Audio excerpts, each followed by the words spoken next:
Hello दोस्तों, welcome to Presti अड्डा। दोस्तों, आज हम लोग यहाँ पे एक बार फिर से देखने वाले हैं सीटेट टेस्ट क्लास 2023 मनोविज्ञान का।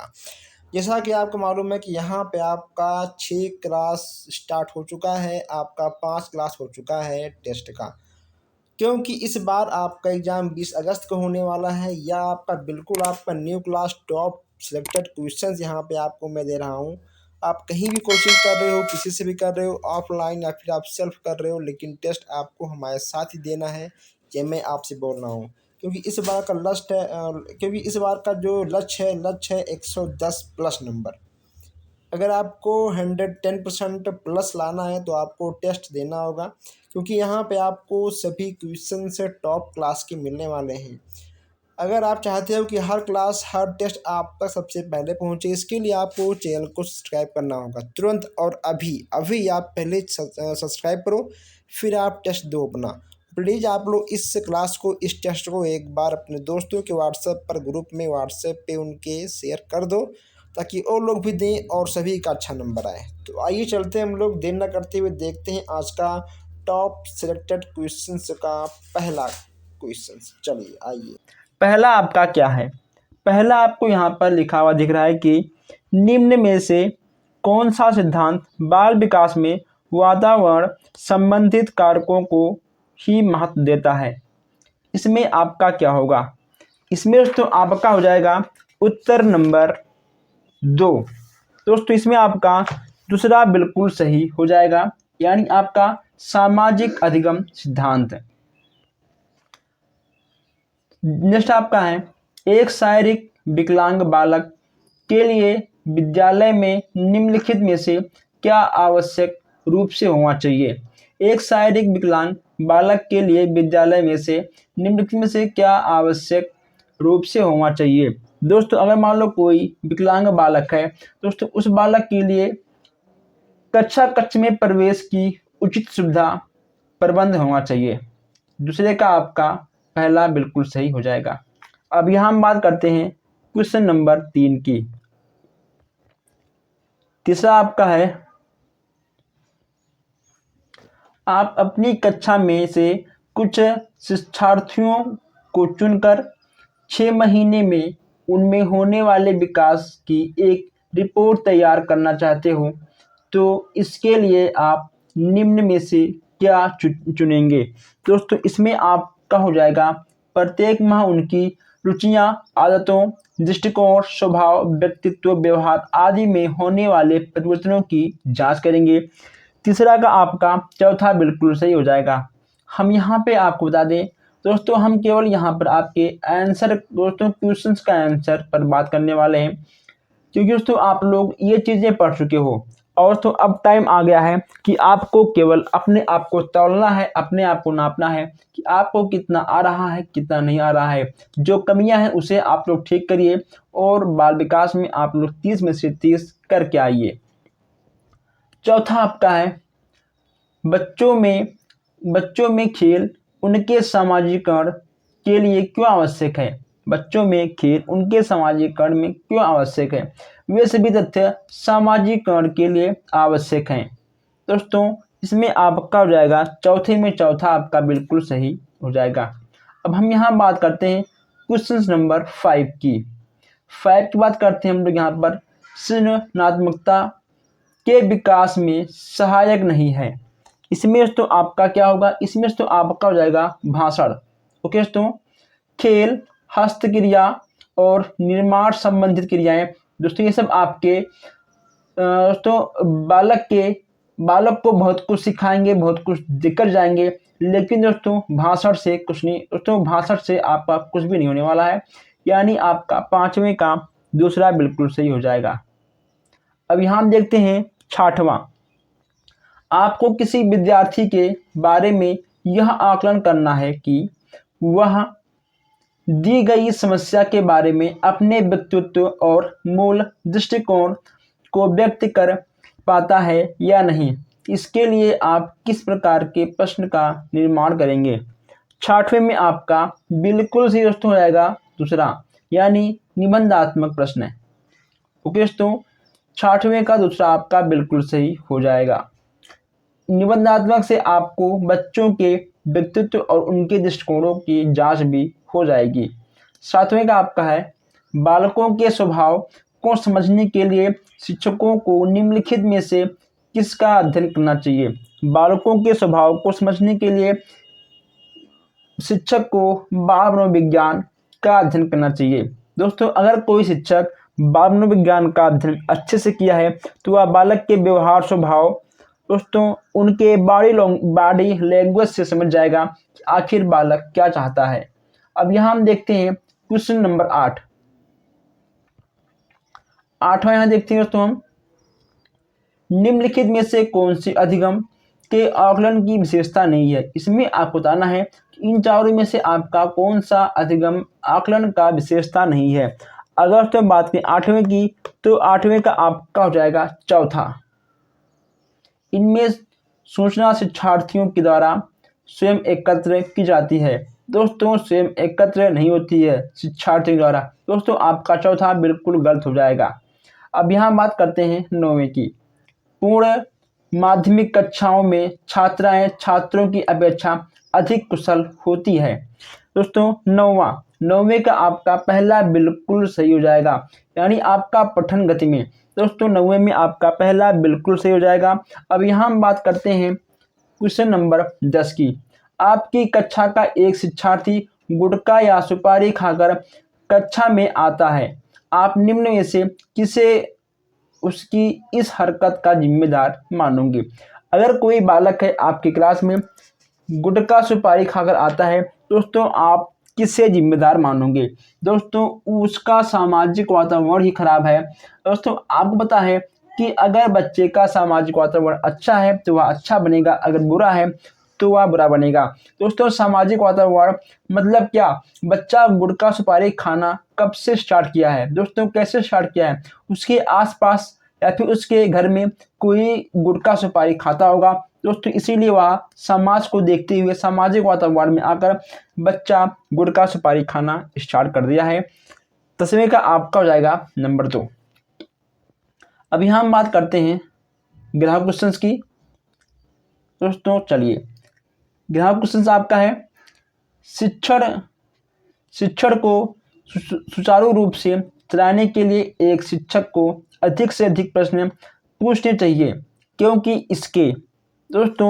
इससे क्या होगा, इससे शिक्षार्थियों को अभिव्यक्ति का अवसर मिलेगा। 11वें का आपका तीसरा बिल्कुल सही हो जाएगा। अब यहाँ हम बात करते हैं 12वें क्वेश्चंस की।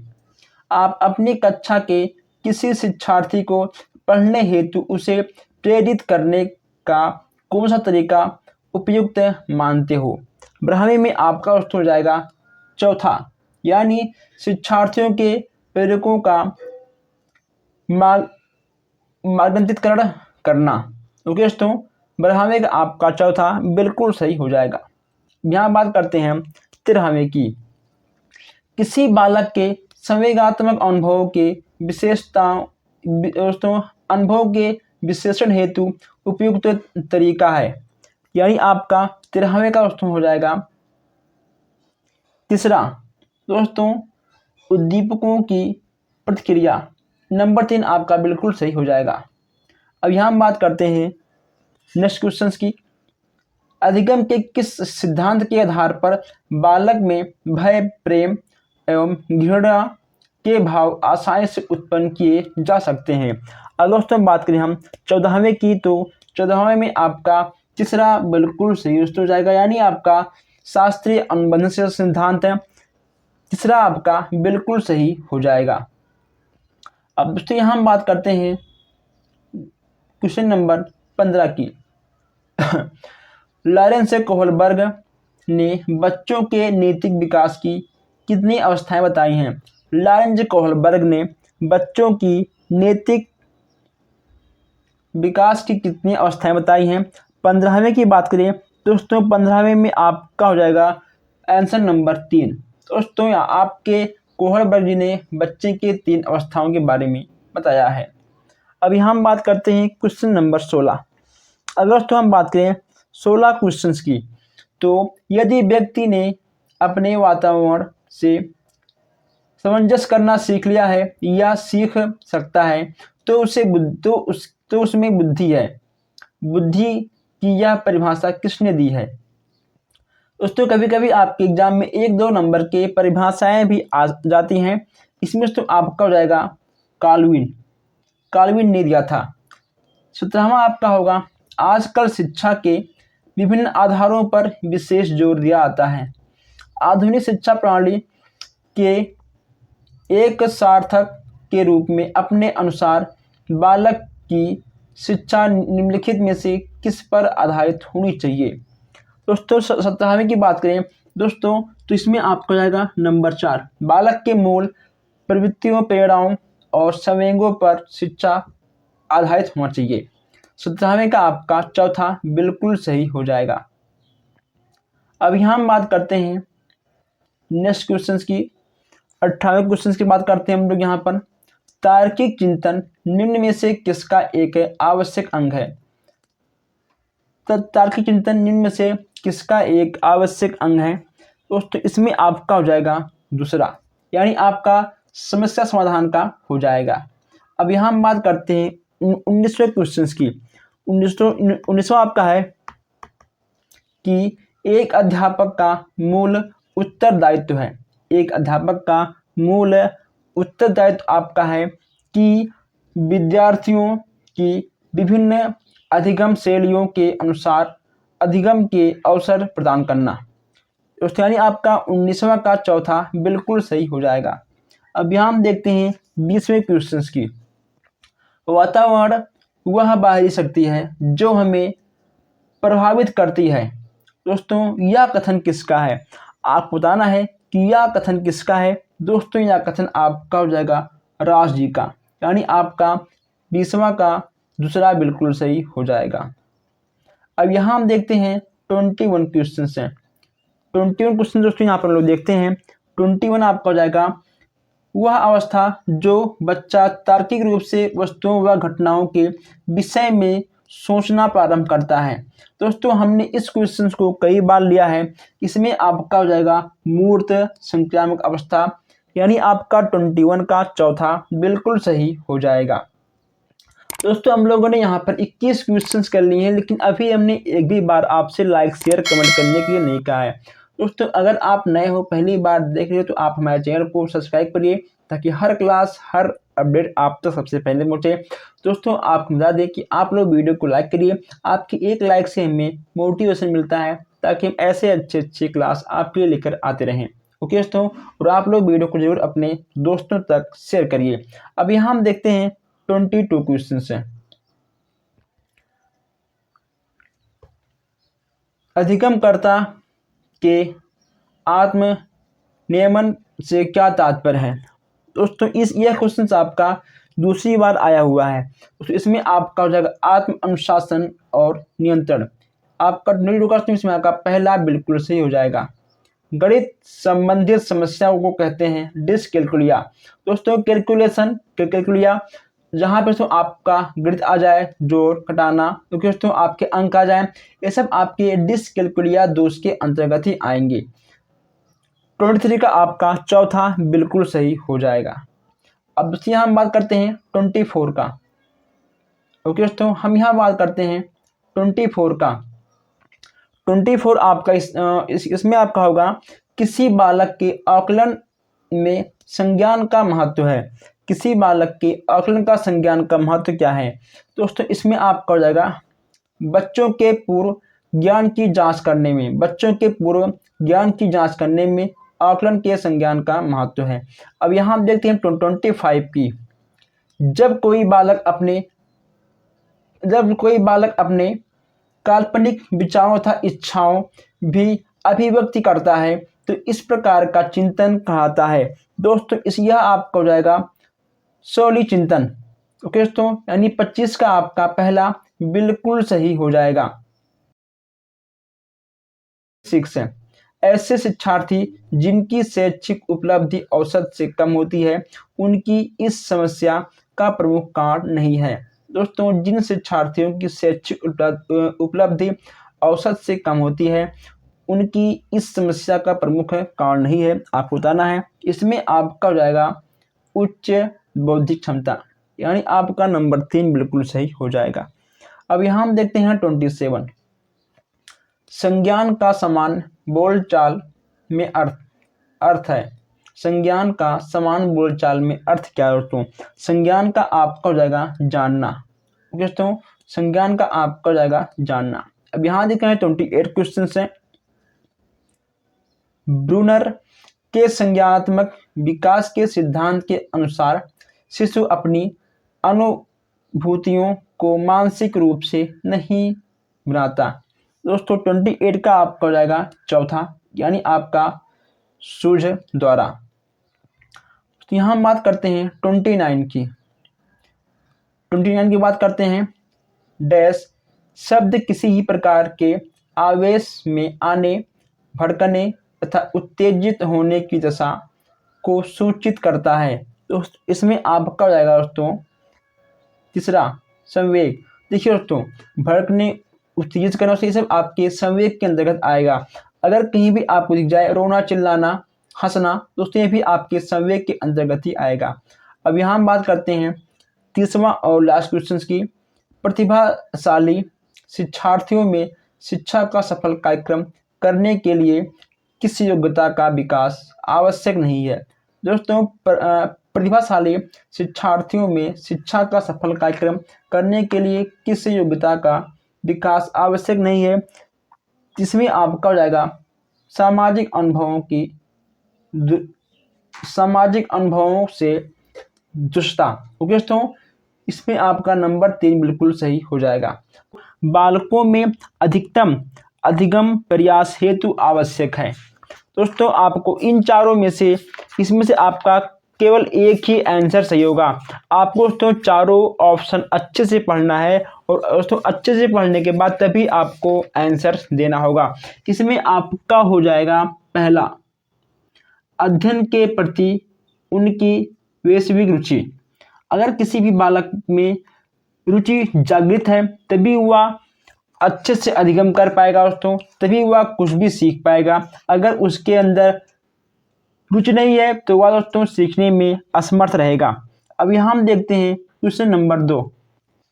कोई बालक जैसे जैसे बड़ा होता है उसमें रुचि संबंधित प्रवृत्तियाँ विकसित होती हैं।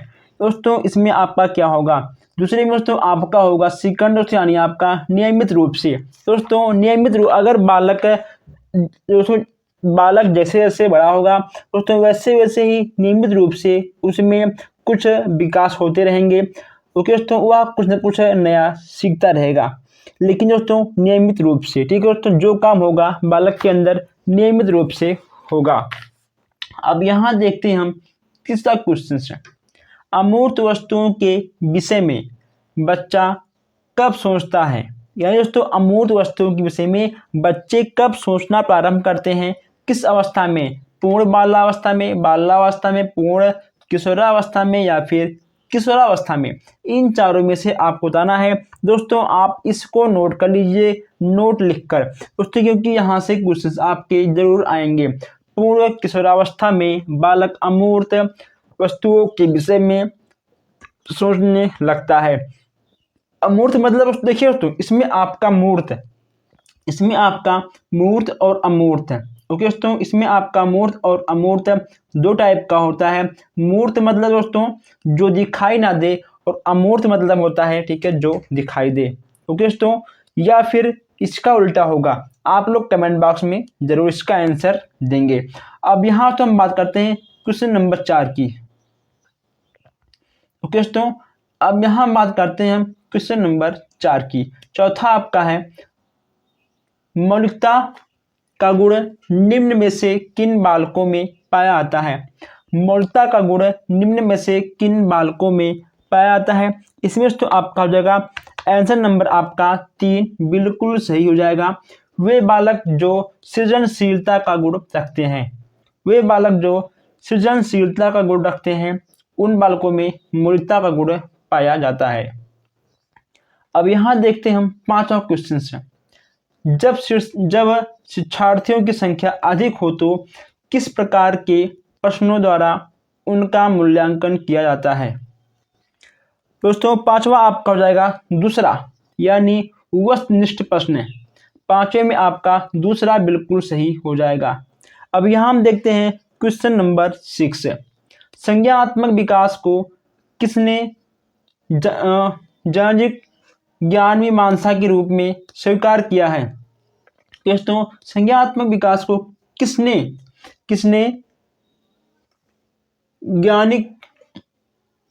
ज्ञान मीमांसा के रूप में स्वीकार किया है? दोस्तों इसमें आपका हो जाएगा जीन पियाजे। ओके दोस्तों, आपका 6वें का दूसरा बिल्कुल सही हो जाएगा।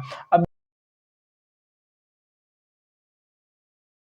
केंद्रीय माध्यमिक शिक्षा बोर्ड ने विद्यालय आधारित सतत एवं व्यापक मूल्यांकन के दिशा निर्देश दिया है। निम्नलिखित में से कौन सा इसका एक उद्देश्य नहीं है? 7वें में आपका क्या होगा? दोस्तों 7वें में आपका हो जाएगा विद्यार्थियों को अपनी रुचि के अनुसार पढ़ने की छूट देना, यानी आपका 7वें का दूसरा बिल्कुल सही हो जाएगा। अब यहाँ देखते हैं हम 8वां क्वेश्चन से, निम्नलिखित में से कौन सा वाक्य सत्य नहीं है? निम्नलिखित में से कौन सा वाक्य सत्य नहीं है? दोस्तों अनुशासन किसी भी प्रकार की प्रेरणा का नकारात्मक स्वरूप है। 8वें में आपका तीसरा बिल्कुल सही हो जाएगा। अब यहां हम देखते हैं क्वेश्चन नंबर 9। बच्चों के वैश्विक विकास हेतु शिक्षा से संबंधित विकास तथ्य पर एक शिक्षा को ध्यान नहीं रखना चाहिए। ओके दोस्तों देखिए इसमें आपका क्या लिखा गया है, आप लोग इसको एक बार फिर से ध्यान दीजिए। बच्चों के वैश्विक विकास हेतु शिक्षा से संबंधित किस तथ्य पर एक शिक्षक को ध्यान नहीं देना चाहिए? दोस्तों इन चारों में से आपका कौन सा होगा? इन चारों में से आपका हो जाएगा आंसर नंबर 4, बच्चों के व्यक्तित्व की मान्यता ना देकर। दोस्तों बच्चों के व्यक्तित्व को हम सबको मान्यता ठीक है देना है। ओके दोस्तों देना है। देखिए यहाँ पे आपको लिखा हुआ दिख रहा है तीसरे में स्नेह प्रदान नहीं करना। दोस्तों बच्चों को ठीक है स्नेह देना है, भाव को जागृत करना। दोस्तों ये भी आपका गलत हो जाएगा। दोस्तों ये भी आपका ठीक है तो गलत होगा। बच्चों के व्यक्तित्व को मान्यता ना देकर। दोस्तों हम सबको बच्चों के व्यक्तित्व का मान्यता देना है, यहाँ पे आपको दिया गया था नहीं, इसलिए जो गलत है वही आपका सही हो जाएगा। आगे बढ़ते हैं। नेक्स्ट आपका है एक बालक कक्षा में दी गई अनुक्रियाओं को तेजी से सीख जाता है। इसका कारण हो सकता है बालक की बुद्धि तेज है। दोस्तों बहुत सिंपल है ठीक है दोस्तों, सुनने की क्षमता गलत, तेज नहीं जाएगा दोस्तों तो गलत। दोस्तों अच्छी बुद्धि दोस्तों आपका जाएगा बालक की बुद्धि बहुत तेज है, इसलिए वह कक्षा में दिए गए हर अनुक्रियाओं को बहुत तेजी के साथ सीख जाता है। दोस्तों हम लोगों ने यहाँ पर 10 क्वेश्चंस कर चुके हैं, लेकिन अभी तक आपने 10 लोगों को शेयर नहीं किया होगा। दोस्तों आप लोग शेयर करिए। अगर आपके कोई डाउट तो आप हमसे बेशक पूछ सकते हो। अब यहाँ हम देखते हैं क्वेश्चन नंबर 11। वैश्विक विभिन्नताओं के विकास हेतु पूर्व माध्यमिक कक्षाओं में बालकों का निरीक्षण किस प्रकार किया जाना चाहिए? दोस्तों ग्रहों में आपका ठीक होगा चौथा। दोस्तों उपयुक्त सभी, ये दोस्तों आपका सरकारी आंसर है। अगर आपको दिख जाए उपयुक्त सभी तो आपको उपयुक्त सभी मानना है, क्योंकि दोस्तों अधिकतर आपके उपयुक्त सभी ही सही होते हैं। हम आगे बढ़ते हैं। अब यहाँ हम देखते हैं क्वेश्चन नंबर 12। आप एक शिक्षक होने के नाते अपनी कक्षा की छात्रों का शिक्षण कैसे करेंगे? दोस्तों आप एक शिक्षक हो। अब आप शिक्षक होने के नाते आप कक्षा की छात्राओं का शिक्षण कैसे करेंगे? दोस्तों बहुत सिंपल है, छात्रों पर अनुचित टिप्पणी करके, जिससे कि वे स्वयं को विशिष्ट ना समझें। ओके दोस्तों इसमें आपका दूसरा बिल्कुल सही हो जाएगा। दोस्तों टिप्पणियां देकर दोस्तों ये भी आपका हो जाएगा। दोस्तों इसके साथ साथ आपका दोस्तों पहला भी आपका सही होगा, कक्षा के छात्रों से अलग कर उन्हें घर के काम बंधों की जानकारी देना। दोस्तों उसके बाद सभी छात्र और छात्राओं को समान रूप से शिक्षण व्यवस्था देना करेंगे। दोस्तों इसमें आपका उपयुक्त सभी यानी आपका बढ़ावे का चौथा बिल्कुल सही हो जाएगा। बढ़ावे का आपका चौथा बिल्कुल सही हो जाएगा। ओके दोस्तों, चलिए दोस्तों एक मिनट दोस्तों, इसमें क्या कहा गया है, एक मिनट। आप एक शिक्षक होने के नाते आपकी कक्षा के छात्रों का शिक्षण कैसे करेंगे। दोस्तों काम धंधों की जानकारी, तो ये आपका नहीं होगा, ठीक है। तो ये भी आपका गलत होगा। जब आपका पहला गलत हो जाएगा दोस्तों, तो ये भी आपका गलत हो जाएगा। ओके दोस्तों, और स्वयं विशिष्ट ना समझें, दोस्तों ये भी आपका गलत होगा। देखिए दोस्तों, सभी छात्र और छात्राओं को समान शिक्षा व्यवस्था देना, दोस्तों यानी आपका बढ़ावे का तीसरा बिल्कुल सही हो जाएगा। ओके दोस्तों, बढ़ावे का तीसरा बिल्कुल सही हो जाएगा। इसलिए हम आपसे कहते हैं कि क्वेश्चंस को ध्यान से पढ़कर तब आंसर दें, नहीं तो जैसे अभी हमसे गलती हुई थी वैसे आपसे गलती हो जाएगी। लेकिन दोस्तों गलती एक बार होती है, बार बार नहीं होती है। अब यहाँ हम देखते हैं नेक्स्ट क्वेश्चन से। नेक्स्ट आपका है, आपकी कक्षा का एक विद्यार्थी रमेश हमेशा आपके साथ बात करता है, तो आपकी राय रमेश के विषय में क्या होगी। अगर कोई बालक किसी टीचर से हमेशा बात करता है दोस्तों, उसका मतलब क्या होगा। रमेश एक चिंतनशील छात्र है। दोस्तों बहुत ही अच्छा क्वेश्चन है। अधिक बोलता है दोस्तों, ये भी आपको नहीं होगा, क्योंकि दोस्तों ठीक नहीं है दोस्तों, ये भी आपको नहीं होगा। कल्पनाशील छात्र दोस्तों, ये भी आपको नहीं होगा। आपका होगा रमेश एक चिंतनशील छात्र है। दोस्तों चिंतनशील का मतलब ये होता है कि जो बालक कुछ अलग सोचते हैं, इसलिए वो टीचर से हमेशा कुछ नया चीज जानने की कोशिश करते रहते हैं। नेक्स्ट आपका होगा, आपकी कक्षा का एक छात्र राजन पढ़ाई खेलकूद सामूहिक कार्यक्रमों आदि में सर्वश्रेष्ठ प्रदर्शन करता है। इसका अर्थ है कि वह बहुआयामी बुद्धि वाला छात्र है। ओके दोस्तों, 14वें का आपका तीसरा बिल्कुल सही हो जाएगा, वह बहुआयामी वाला छात्र है। अब यहाँ हम देखते हैं क्वेश्चन नंबर 15।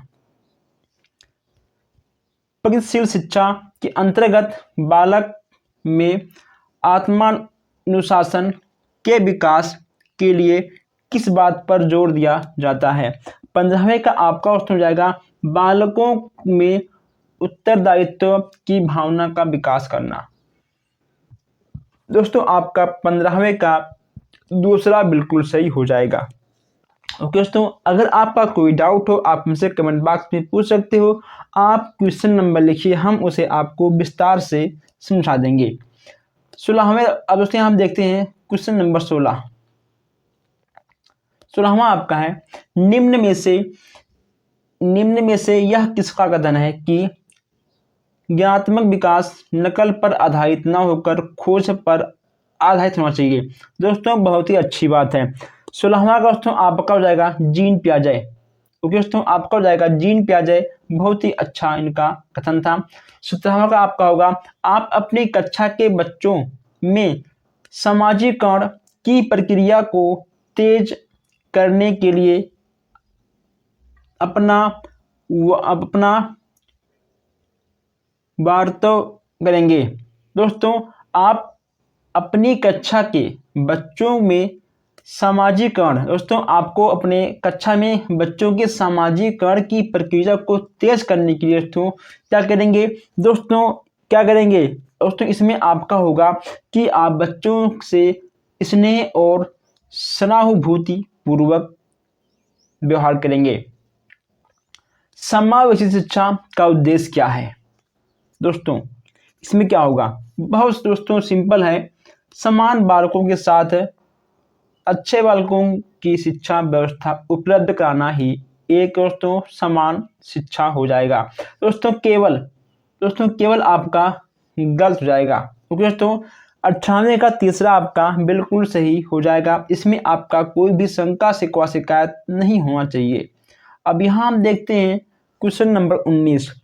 19 दोस्तों आपका है, एक बालक पहले पूरे हाथ फिर उंगली को और फिर दोस्तों हाथ को और फिर उंगलियों को एक साथ चलाना सीखता है, बाल विकास के संबंध में यह सिद्धांत कहलाएगा। दोस्तों 19वां की बात की तो यह आपका हो जाएगा एकीकरण का सिद्धांत।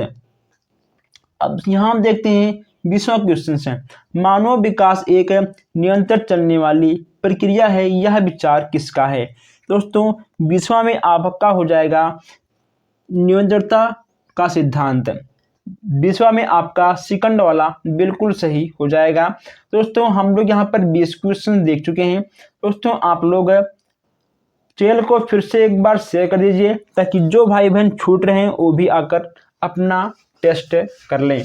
अब यहाँ हम देखते हैं 21 क्वेश्चन से 21वां क्वेश्चन से, एकल अभिभावक वाले बच्चे को पढ़ाते समय शिक्षक को इस तथ्य को अनदेखा करना चाहिए और ऐसे बच्चों के साथ अन्य बच्चों के समान व्यवहार करना चाहिए। 21वां का आपका दूसरा बिल्कुल सही हो जाएगा। अब यहाँ हम बात करते हैं 22 का, प्रतिभाशाली बच्चों के संदर्भ में संवर्धन का अर्थ है। दोस्तों इसमें आपका क्या होगा, इसमें आपका हो जाएगा कि ऐसे विद्यार्थियों को वर्तमान स्तर ग्रेड को छोड़कर अगले उच्च ग्रेड में प्रमोट करना चाहिए। दोस्तों ठीक है, दोस्तों प्रोन्नत करना चाहिए। दोस्तों यानी जो प्रतिभाशाली बच्चे हैं दोस्तों उनके नंबर को न दोस्तों देखकर हमें उन्हें प्रमोट करना चाहिए ताकि वो थोड़ा सा आगे बढ़ सके। अब यहाँ हम देखते हैं 23 क्वेश्चन से, बच्चों के लिए मुक्त एवं अनिवार्य शिक्षा अधिनियम 2009 में अनिवार्य शब्द का अर्थ क्या है। अनिवार्य शब्द का अर्थ क्या है ये आपको बताना है। दोस्तों केंद्र सरकार दाखिले उपस्थिति और प्रारंभिक शिक्षा को पूर्ण सुरक्षित करेगी। ओके दोस्तों, अनिवार्य का मतलब है आपका दोस्तों ये होगा आपका या उचित सरकारें उपस्थिति और प्राथमिक शिक्षा की पूर्णता को सुनिश्चित करेगी। दोस्तों इसमें आपका चौथा बिल्कुल सही हो जाएगा। दोस्तों चौथा आपका बिल्कुल सही हो जाएगा। अब यहाँ हम देखते हैं 24 क्वेश्चन है, किशोरों के अंदर जो सामाजिक नेतृत्व का गुण पाया जाता है उसका संबंध होता है। तो उसका संबंध आपका किससे होता है, मानसिक शक्तियों से। ओके दोस्तों मानसिक शक्तियों से होता है। 24 का आपका सेकंड वाला हो जाएगा। अब यहाँ हम बात करते हैं 25 पियाजे के अनुसार निम्नलिखित में से कौन सी अवस्था के बालक वस्तुओं को विभिन्न समूहों में वर्गीकृत कर सकता है। दोस्तों पियाजे के अनुसार आइए दोस्तों हम देखते हैं इसके आंसर को। तो इसमें आपका हो जाएगा मूर्त संक्रामक अवस्था, यानी आपका 25 का दोस्तों आपका 22 दोस्तों 25 का आपका सेकंड वाला सही हो जाएगा। अब यहाँ हम बात करते हैं 26 का, शिक्षण में संपूर्ण उपागम की संतुष्टि जाती है। दोस्तों संतुष्टि जाती है क्योंकि दोस्तों इसमें क्या होगा, यह शिक्षण को सार्थक दिशा निर्देश प्रदान करता है। दोस्तों नेक्स्ट आपका है 27, बुद्धि के वैश्विक परीक्षा का गुण नहीं है। बुद्धि के वैश्विक परीक्षा का गुण नहीं है। 27 का, इस परीक्षा में प्रश्नों को कम परिश्रम के द्वारा बनाया जा सकता है। ओके दोस्तों इसमें आपका हो जाएगा 23। दोस्तों हम यहाँ पर केवल क्वेश्चंस और आंसर की बात करते हुए चलते हैं क्योंकि दोस्तों आप लोग इन सारे क्वेश्चंस को पढ़ चुके होंगे। दोस्तों यहाँ पर आपको देखना है आपका अर्थ नहीं आता है। दोस्तों यहाँ पर आपको कुछ नए नए क्वेश्चंस भी देखने को मिलेंगे। अब दोस्तों यहाँ हम देखते हैं 28 क्वेश्चन है, डैश का व्यक्ति दया और सहानुभूति में विश्वास करता है तथा उसे सत्य और मानवता में अगाध श्रद्धा होती है। दोस्तों इसमें आपका क्या होगा, इसमें दोस्तों आपका हो जाएगा सामाजिक व्यक्तित्व। 28 का आपका पहला बिल्कुल सही हो जाएगा। सामाजिक विषय तो दोस्तों धार्मिक, राजनीतिक और कलात्मक ये सब आपका नहीं होगा। अब यहाँ देखते हैं हम 29। शिक्षार्थी में अनुभूति की भावना मुख्य रूप से किसमें परिणाम स्वरूप विकसित होती है?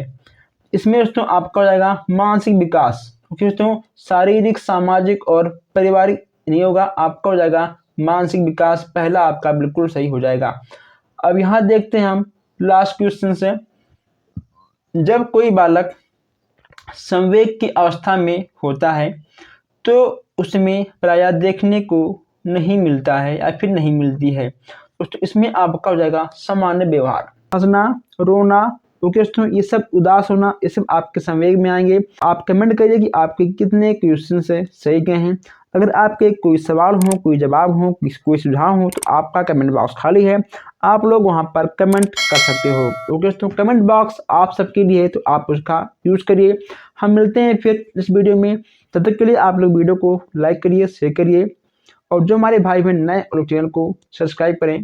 धन्यवाद।